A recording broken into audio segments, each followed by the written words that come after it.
Merci Stéphane, bonjour à toutes et à toutes. Alors Paul-Emmanuel Bidault, ravi d'être là aujourd'hui avec vous. Alors je vais tenir mon micro très proche de ma voix puisque j'ai plus de voix après plusieurs jours de salon, je pense que je ne suis pas le seul aussi. Dites-moi si je ne parle pas assez fort. J'ai l'honneur de vous parler aujourd'hui de l'AIMS. AIMS, donc Système de Management de l'IA, au sens de ISO 42001. Vous avez peut-être entendu parler de l'EU AI Act, le RIA, peut-être aussi de NIST Risk Management Framework, le AI RMF. Tous ces cadres sont des cadres qui permettent aux organisations de s'organiser pour gouverner leur intelligence artificielle d'un point de vue juridique. Alors je vais vous présenter quelques slides aujourd'hui devant vous et faire une démo, aller rapidement dans la plateforme pour vous montrer quelques potentialités. Alors tout d'abord d'Astra, rapidement, nous ce qu'on fait, c'est que nous sommes un éditeur de logiciels spécialisé dans la data compliance. Donc c'est toute la réglementation liée aux données, évidemment sur la partie RGPD, privacy puisqu'il y a 160 pays dans le monde aujourd'hui qui ont des réglementations aux données personnelles, et sur la partie AI. Donc sur la partie gouvernance de l'IA, par exemple, il y a plus de 600 lois IA rien qu'aux États-Unis. En Europe, on a la chance d'avoir un cadre unifié qui est l'AI Act, qui n'est pas encore totalement implémenté, mais qui est en cours de déploiement. Et on a déjà des pistes intéressantes. Et donc notre proposition de valeur chez Dastra, c'est vraiment de tout unifier pour les délégués à la protection des données, pour les responsables AI officers, pour les professionnels de la protection de données au sens large, d'avoir tout sur la même plateforme, depuis la stack de données de conformité jusqu'à la certification ISO 42001 par exemple. Donc ça, je ne vais pas aller trop dans le détail sur Dastra, mais faire un petit rappel rapide sur qu'est-ce que l'AI Act. Alors nous, on travaille avec beaucoup d'organisations et souvent, il y a une méconnaissance de ce sujet. Évidemment, vous savez, c'est un cadre européen, il y a des sanctions, on a l'habitude avec le RGPD, mais c'est un peu plus que ça, c'est aussi une réglementation autour de cette technologie qui est l'intelligence artificielle. Je dis bien technologie, puisque elle va embarquer aussi des notions de données, et potentiellement d'autres réglementations. Et la grande confusion qu'il peut y avoir souvent dans les organisations qui s'y mettent, c'est qu'est-ce qu'un système d'IA finalement. Et parfois on peut confondre la notion de système d'IA avec la notion de brique IA, composant IA, de logiciel qui fait de l'IA. On peut aussi avoir une confusion avec la notion de modèle d'IA, de Machine Learning Operation System, de Hosting Platform. Bref, personne ne sait ce que c'est qu'un système d'IA. Or, c'est ce qui est réglementé. Donc c'est important de le savoir. Je vous fais référence ici à la définition de l'OCDE, qui est un système automatisé qui déduit. Et ça, c'est la notion d'inférence qui fait la distinction, par exemple, avec l'article 22 du RGPD, sur les traitements avec prise de décision automatisée qui ne sont pas de l'IA. Donc il y a un cadre juridique très précis qui définit ce que c'est qu'un système d'IA. Et donc, parfois, on fait de l'IA, mais en fait, on est en dehors du périmètre réglementaire. Donc, c'est important de bien structurer la sémantique dès le début dans les organisations. Qu'est-ce qu'un système d'IA? Qu'est-ce que je vais réglementer? C'est l'usage que je vais en faire et pas uniquement les actifs qui le composent. Donc l'IA Act va demander un certain nombre d'obligations. Je ne vais pas aller trop dans le détail. Le point important, c'est une classification des systèmes d'IA, donc à haut risque, non haut risque, avec une identification des rôles et responsabilités. Suis-je provider, déployeur, une gestion des risques, une documentation et des responsabilités clairement définies entre nos organisations et ses sous-traitants, par exemple. Donc tout ça, je vous aurai évidemment le support. Mais ça peut prendre en compte, par exemple, voilà, le cas typique, une voiture autonome. Bon, bah, ça prend des décisions automatisées. C'est un système d'IA. Pourquoi maintenant aujourd'hui, il y a en fait deux éléments importants. D'abord, on a une entrée en application progressive de l'AI Act en Europe qui s'échelonne jusqu'en 2030 avec un vrai objectif initialement prévu au 2 août de cette année qui est les obligations relatives au système d'IA à haut risque. Ce qu'il faut savoir, c'est qu'il y a déjà beaucoup d'obligations qui sont déjà mises en place sur les IA interdites, les Prohibited AI Systems, et aussi la sensibilisation autour de l'IA. Évidemment, il y a des projets pour repousser un petit peu ces délais en ce moment dans le cadre de l'Omnibus, pour ceux qui suivent le sujet. Mais ce qu'il faut savoir, c'est que il y a donc une entrée en application et la pression monte. Et en plus de ça, les usages, comme vous le savez, explosent avec des risques cyber. Donc concrètement, Alors, quand une fois qu'on connaît finalement la loi, on a fait appel à des spécialistes, ils vous expliquent qu'est-ce qu'on fait, quels sont les défis concrets quand on met en place un programme de gouvernance de l'intelligence artificielle. Eh bien, c'est toujours les mêmes défis qui reviennent. On a connu ça déjà avec le RGPD lors de la mise en place d'un processus en fait, de conformité transverse qui va s'attaquer aux méthodologies projet, avec toujours ces problématiques de chefs de projet qui sont embêtés, qui n'ont pas du tout envie de faire de la documentation juridique et qui attendent des fonctions support, de l'efficacité, de la rapidité, d'unifier les informations. Eh bien, là, spécifiquement sur la partie IA Act, on va avoir des sujets assez classiques aussi, qu'on connaît déjà, qui est qui est en charge. Est-ce que c'est le Data Office? Est-ce que c'est le DPO? Est-ce que c'est le responsable juridique? Qui s'occupe des aspects éthiques de l'IA? Il y a des millions dépensés aujourd'hui en IA pour améliorer l'efficacité opérationnelle des entreprises, c'est très bien, mais qui s'occupe de la partie éthique? Et là, il y a souvent des choses assez peu claires là-dessus. Deuxième défi qu'on voit souvent, c'est l'ambiguïté conceptuelle, la sémantique. Qu'est-ce qu'un système d'IA? Voilà, on me parle souvent de briques d'IA, tous les éléments que je vous ai déjà parlé. En fait, voilà, il y a des termes qui n'ont pas lieu d'être. Et donc, il ne faut pas confondre CMDB avec registre des systèmes d'IA, puisque ce n'est pas les mêmes notions. La loi va réglementer un usage, pas un système, pas un composant. Ensuite, on va avoir beaucoup de frictions dans les entreprises, puisque c'est des sujets éminemment transverses. Tout le monde peut exercer son droit de transparence, demander des informations sur les résultats d'une IA, mais qui suit en fait une boîte noire.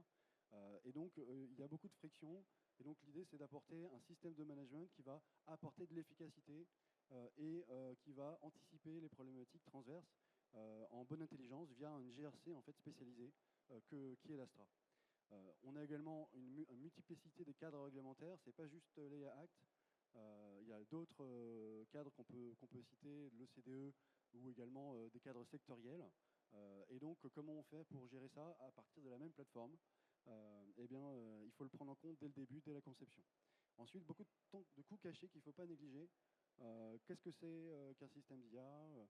Est-ce que mon projet fait de l'IA? Je pense que je fais de l'IA, mais en fait, ça se trouve, je ne suis pas concerné. Peut-être que je fais de l'IA, mais en fait, ce n'est pas de l'IA. Peut-être que je fais de l'IA, mais c'est de l'IA qui est en fait en dehors du champ d'application du texte, puisqu'il y a des exceptions. Peut-être que je fais de l'IA qui rentre dans le texte, mais qui n'est pas à haut risque, qui est peut-être à risque limité, et qui tout simplement contient aussi des données personnelles. Et oui, puisque le RGPD s'applique également sur les projets d'IA qui impliquent des données personnelles. Donc comment je fais pour finalement optimiser cette gestion dans mon organisation en se basant sur les processus internes qui existent déjà, en ne réinventant pas la roue. Et bien pour ça, il faut un AIMS complet, personnalisable et en même temps qui utilise l'IA pour automatiser ce qui est possible d'être automatisé. Donc la solution, c'est un AIMS. Donc qu'est-ce que c'est? Je l'ai évoqué, c'est un système de management.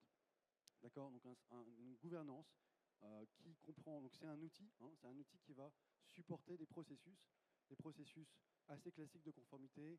Donc map, cartographier, évaluer, analyser, mise en conformité et monitorer, puisqu'il y a en plus une obligation particulière dans l'IA qui est le post-market monitoring, le supervision post-marché, qui veut dire qu'on est dans un environnement très dynamique avec des IA qui évoluent en permanence, contrairement à des traitements de données qui, eux, sont peut-être beaucoup plus statiques. Et donc, comment on fait pour garder la main sur un système d'IA, même lorsqu'elle a passé tout le processus de validation interne, alors qu'elle évalue, elle apprend, elle s'alimente en données continuellement, et donc les réponses qu'elles peuvent sortir peuvent être tout à fait différentes. Et donc on a cette complexité, je dirais, supplémentaire qui est liée à la technique, qui est de dire mais comment faire pour contrôler quelque chose qui est presque incontrôlable. Voilà. Et donc ça c'est absolument impossible de faire sans un cadre, une structure bien pensée, bien réfléchie, bien structurée, qui mobilise tous les talents en interne, que ce soit le RSSI pour la partie sécurité, le DPO pour la partie réglementaire, les responsables data, innovation, les métiers, à travers donc, une gouvernance bien calibrée. Et donc je vous donne quelques exemples de bénéfices qui sont mesurables, qui sont mesurés en fait dès aujourd'hui, de retour sur investissement d'une plateforme AIMS, issue notamment de l'étude de Cisco, mais il y en a évidemment des tonnes. Je vous incite à aller vous renseigner. Donc d'Astra, rapidement, je vais aller tout de suite dans la démo.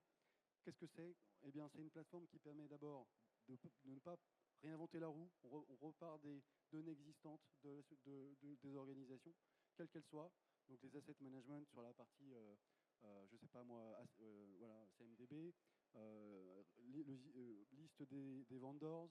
On peut aussi avoir les data catalogues. On peut avoir aussi les listes des processus métiers. On peut avoir aussi des données publiques avec un assistant IA qui va venir chercher des données publiques. Et ensuite, on va faire voilà, la roue de la conformité classique, cartographie des systèmes, évaluation, suis-je fournisseur déployeur, analyse, est-ce que je dois faire des analyses complémentaires type analyse d'impact sur les droits fondamentaux, ça c'est applicable sur certains cas très précis de l'IA Act. Ensuite, comment je identifie les obligations et que je les délivre, que je les réalise. Et bien souvent, ce n'est pas l'équipe en charge de l'IA Act qui met en œuvre les obligations, c'est les opérationnels. Donc c'est eux finalement qui sont on pourrait dire les grands perdants de ce sujet lorsque l'AIMS n'est pas pensé en amont. C'est eux qui vont se retrouver avec plus de travail pour un salaire qui ne sera pas augmenté. Donc il faut penser aux opérationnels dès le début et c'est eux qui vont se charger de mettre en œuvre les obligations qui vont être identifiées. Donc il faut éviter de leur demander des choses inutiles en fait, déjà.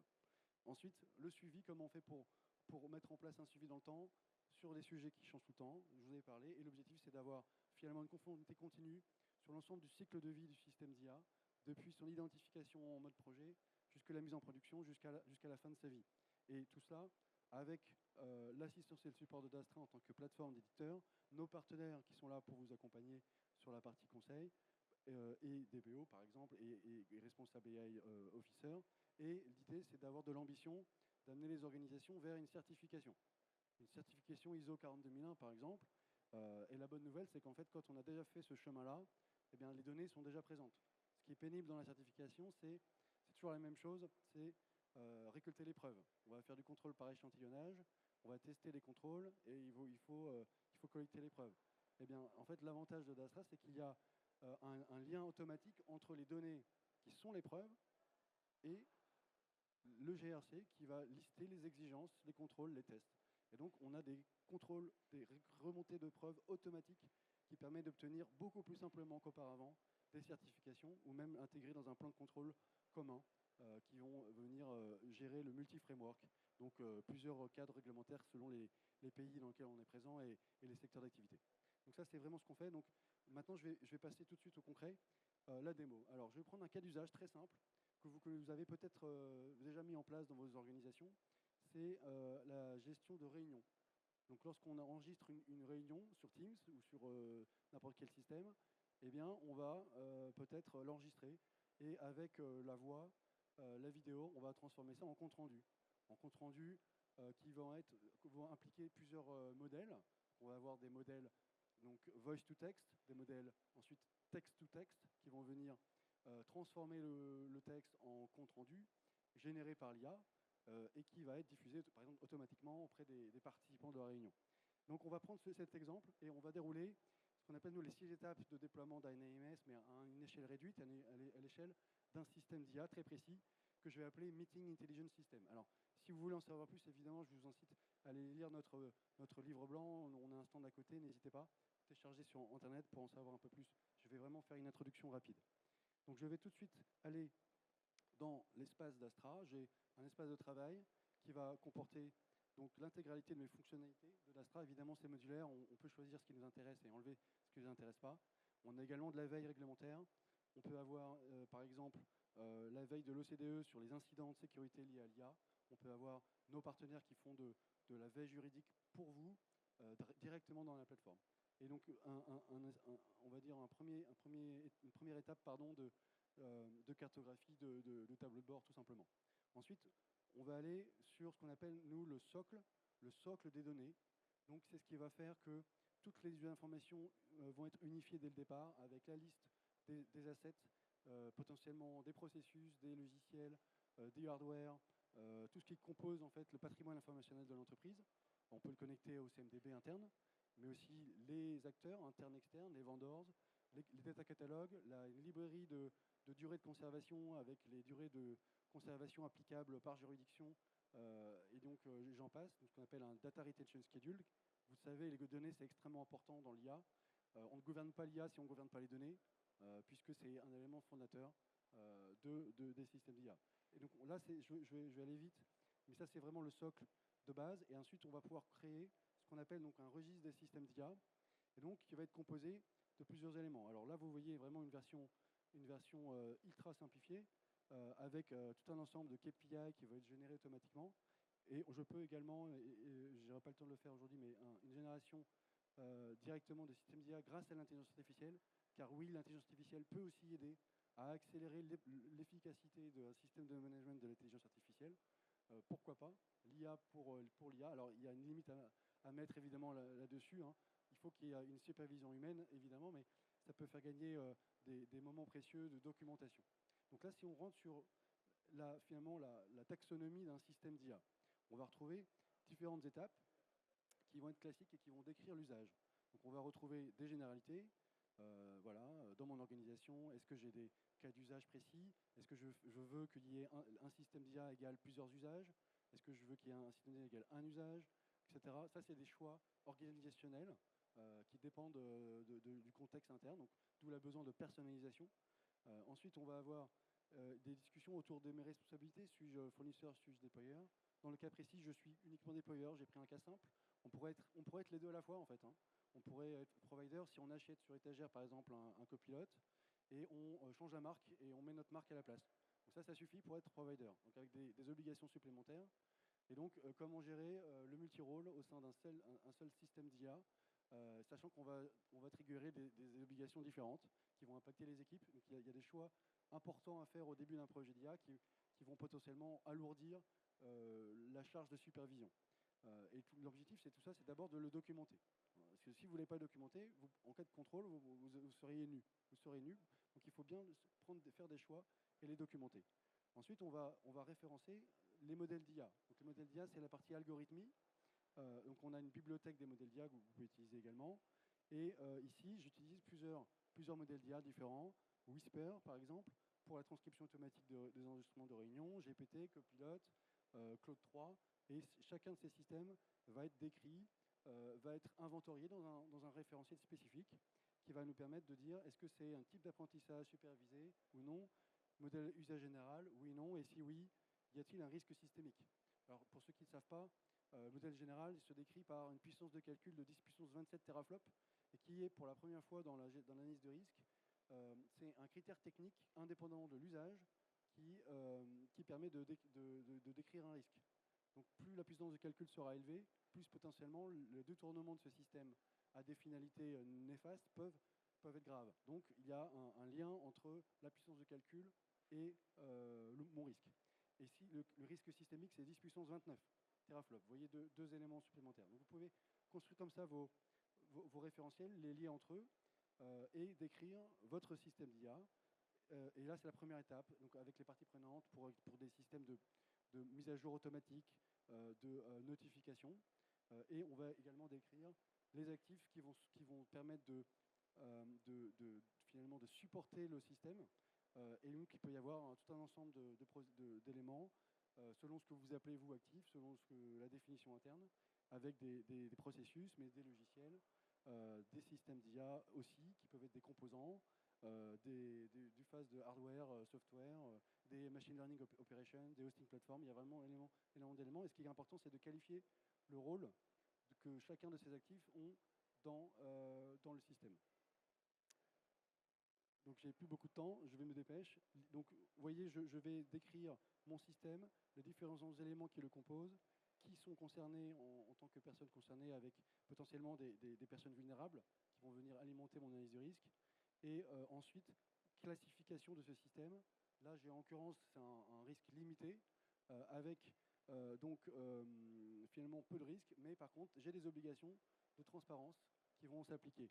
Et donc, en fonction de mon scénario de risque réglementaire que j'identifie, que nous avons des bibliothèques, je vais générer des plans d'action, des tâches automatiques. Donc, Dastra va automatiser la génération d'obligations et venir les afficher dans un moteur de planification.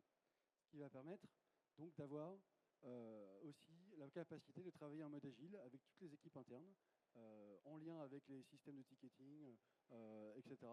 Et de pouvoir non seulement documenter, mais aussi piloter l'ensemble du cycle de vie du système d'IA, depuis son identification jusqu'à la mise en production, avec des étapes évidemment de cycle de vie. Et une fois que j'ai défini comme étant actif, je vais pouvoir construire des règles de workflow spécifiques qui vont ensuite alimenter les tâches. Donc je veux aussi faire des rapports personnalisés. Il y a énormément d'options de personnalisation. Je vous montre juste quelques règles de workflow. Par exemple, dans le cas de transparence, je peux mettre en place moi-même mes propres engins, mes propres workflows automatisés. Et ça, c'est important de le faire sur la base de la loi qui évolue tout le temps, mais aussi du contexte interne de votre organisation. Et une fois qu'on a tout ça, eh bien, on va pouvoir récupérer ces preuves et on peut, par exemple, et là, c'est plus une ouverture, je vois que le temps file, mais on va aller ensuite donc, vers le plan d'action, vers les statistiques, et on peut également collaborer avec ses collègues. Ensuite, identifier les tâches, j'en ai parlé. On peut également analyser les risques, associer des risques à ces systèmes, mettre en place des plans de contrôle, le piloter au niveau le plus fin qui soit, et aussi, pourquoi pas, appliquer un ensemble de questionnaires qui peuvent être des questionnaires complémentaires qui vont dépendre de mon niveau d'information. Est-ce qu'il manque des informations pour documenter ce système? Est-ce que dans le cadre d'un GPAI, j'ai besoin de documenter très finement la partie technique du modèle de l'algorithmie? Et donc dans ce cas-là, je vais envoyer un questionnaire à mes petits génies de l'intelligence artificielle qui vont nous essayer à expliquer, à faire acte de transparence. Finalement, ce système d'IA, qu'est-ce qu'il fait, pour qui il travaille, quel est son usage, quelle est sa finalité, pour que je puisse tout simplement maîtriser un minimum ce qui se passe. Donc ça, on va le documenter dans le système. On va aussi apporter une notion de valeur ajoutée, oui, puisque c'est important aussi. Et on va documenter, par exemple, via une notice d'information. Ça, vous voyez, on est uniquement à la partie inventaire de système d'IA. Et évidemment, tout ça, on va pouvoir le partager, le voir sous les versions cartographiques, naviguer dedans, explorer ma cartographie de l'IA pour comprendre les liens qu'il peut y avoir entre un système, un sous-traitant, et pourquoi pas générer des contrats automatiques à partir de ces éléments-là. Une fois qu'on a bien documenté un système d'IA, il faut savoir que c'est une mine d'or d'informations pour gagner du temps, pour réduire les coûts cachés dans les organisations. Lorsqu'on a une sollicitation interne, externe qui arrive, en fait, l'information, elle est là, elle est à jour. On peut la découvrir, on peut actionner dessus et on peut gagner du temps sur tout un ensemble de processus, comme par exemple la génération de chartes IA, génération d'annexes contractuelles avec les sous-traitants.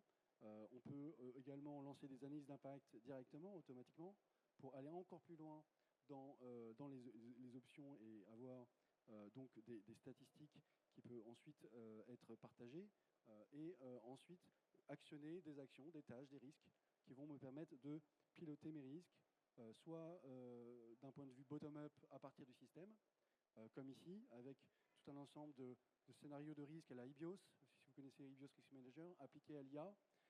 Quelles sont mes menaces, mes risques, mes événements redoutés, quels sont les points de contrôle, et confier ça, pourquoi pas, au contrôle permanent, qui lui va pouvoir assurer le suivi dans la durée et l'intégrer dans les points de contrôle internes. Et ça, c'est la vision bottom-up à partir des assets, qui peut être utile pour 27001, 42001, l'ensemble des normes. Mais aussi, je peux aussi me dire, je pars d'une norme, d'un cadre réglementaire précis, comme par exemple ISO 42001, et je vais pouvoir, à partir de ISO 42001, identifier les actions, donc les exigences, les chapitres, les contrôles associés, et à partir de ça, mettre en place de l'automatisation de collecte de preuves. Donc ça, par exemple, j'ai plus que 5 minutes, merci Stéphane. Donc si vous avez par exemple un requirement qui est de dire il faut respecter les rôles par rapport au système d'IA, eh bien je peux associer des contrôles, je peux associer des tests et je peux définir de l'automatisation qui va venir réutiliser l'ensemble de la plateforme. Donc si par exemple je veux faire du contrôle des risques tiers, j'ai un tiers qui me fournit tout ou partie de mon système d'IA, j'ai besoin d'informations de sa part pour pouvoir documenter ma propre conformité, eh bien, je vais mettre en place un contrôle qui va être associé, pourquoi pas, à ce tiers précis. Et soit je le fais de manière manuelle, je vais identifier donc, le contrôle et je veux apporter une preuve seule, ou alors je vais automatiser la collecte de ma preuve à travers des connecteurs internes, connecteurs externes. Donc, par exemple, si la preuve est déjà présente dans la plateforme, bah, pourquoi pas aller la chercher directement, voilà, faire du contrôle par échantillonnage automatisé. Si elle n'est pas encore dans la plateforme, il faut envoyer un questionnaire pour collecter l'information. Je peux les récupérer, donc ce qu'on appelle ici un audit, les questionnaires, les informations issues du fournisseur. Ou alors, je peux faire une requête HTTP pour aller chercher au sein de ma base de données interne, dans mon outil par exemple, les documents qui prouveraient la complétude de mon projet.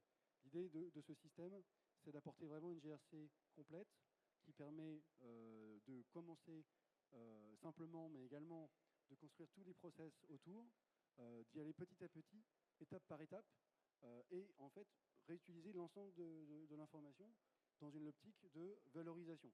Ce travail-là, il est parfois long, parfois pénible, mais l'objectif, c'est quand même de montrer, de gagner de la confiance auprès de son public, ses utilisateurs, ses clients, ses employés. Tout le monde fait de l'ARH, tout le monde utilise l'IA aujourd'hui. Pourquoi ne pas valoriser finalement la maîtrise de l'IA pour obtenir une certification? Ça peut être une certification interne, ça peut être une certification externe via un vrai cadre réglementaire. Et donc notre système permet, à travers plusieurs étapes de projet, d'appliquer à des filiales et également de pouvoir faire des contrôles cas yeux, impliquer les contrôles permanents, impliquer des auditeurs externes, voire les organismes de certification. Chacun à son niveau va apporter un élément intéressant et donc ça peut réduire le coût de vos certifications puisque toutes les données sont déjà présentes. Voilà. Donc voilà, ça c'est l'AIMS d'Astra. Je vous incite évidemment à en savoir beaucoup plus. C'est une courte introduction, mais j'espère que ça a été utile. Je vais juste terminer mon propos par aussi une citation de Gartner que j'aime bien, qui est Nader Renine, qui est un des experts vraiment de ce sujet, et qui dit, voilà, aujourd'hui, l'IA, les risques pour la vie privée et le doublement potentiel des données sont évidents, et une fois la réglementation IA pleinement établie, il sera absolument impossible de démêler les données toxiques ingérées par l'IA en absence d'un programme de gouvernance de l'IA. J'aurais pu vous parler beaucoup plus longuement de liens avec le programme de gouvernance des données, les durées de conservation, etc. Mais on n'a pas le temps. Donc n'hésitez pas à venir nous voir sur notre stand D10 et récupérer... Vous pouvez rappeler le numéro du stand? D10. D10. Voilà, super. Juste à côté. Eh bien, écoutez, parfait. On peut vous applaudir bien fort parce que